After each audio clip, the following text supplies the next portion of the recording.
جیسا کہ آپ جانتے ہیں کہ 9th کلاس کی کمپیوٹر سائنس میں ٹوٹل 5 چیپٹرز ہیں۔ پیئرنگ سکیم سے پہلے ہم جلدی سے یہ دیکھ لیتے ہیں کہ کس چیپٹر میں سے کتنے مارکس کا پیپر آئے گا۔ چیپٹر 1 میں سے 2 MCQs، 4 شارٹ اور 1 لانگ کویسچن شامل ہوگا، جس سے ٹوٹل مارکس بن گئے 18۔ چیپٹر 2 میں سے 2 MCQs، 4 شارٹ اور لانگ کویسچن شامل نہیں ہوگا، اس طرح ٹوٹل مارکس بن گئے 10۔ چیپٹر 3 میں سے 2 MCQs، 4 شارٹ اور 1 لانگ کویسچن شامل ہوگا، تینوں کو ملا کر ٹوٹل مارکس بن گئے 18۔ چیپٹر 4 میں سے 2 MCQs، 2 شارٹ اور 1 لانگ کویسچن شامل ہوگا، جس سے ٹوٹل مارکس بن گئے 14۔ اور چیپٹر 5 میں سے 2 MCQs، 4 شارٹ اور لانگ کویسچن شامل نہیں ہوگا، اس طرح ٹوٹل مارکس بن گئے 10۔ اس ٹیبل سے ظاہر ہو رہا ہے کہ چیپٹر 1، 3 اور 4 بہت زیادہ اہم ہیں، جبکہ چیپٹر 2 اور 5 کی اہمیت زیادہ نہیں ہے۔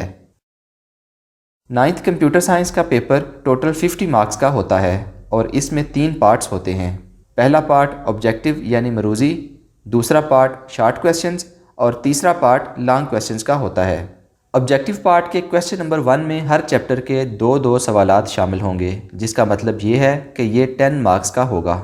شارٹ کویسچنز کے پارٹ میں 3 سوالات ہوں گے اور ہر سوال چھوٹے چھوٹے 6 اجزاء پر مشتمل ہوگا۔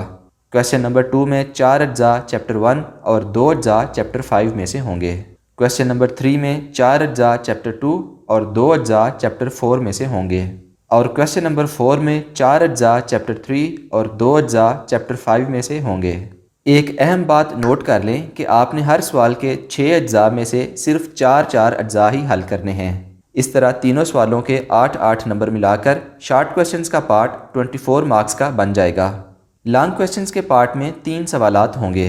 کویسچن نمبر 5 چیپٹر 1 میں سے ہوگا، کویسچن نمبر 6 چیپٹر 3 میں سے ہوگا اور کویسچن نمبر 7 چیپٹر 4 میں سے ہوگا۔ یہاں بھی ایک اہم بات نوٹ کر لیں کہ آپ نے ان تینوں لانگ کویسچنز میں سے صرف 2 سوالات ہی حل کرنے ہیں، اور اس طرح لانگ کویسچنز کے پارٹ کے 8+8 ٹوٹل 16 مارکس بن جائیں گے۔ لہٰذا آبجیکٹیو کے 10، شارٹ کویسچنز کے 24 اور لانگ کویسچنز کے 16 تینوں مل کر 50 مارکس بن جائیں گے۔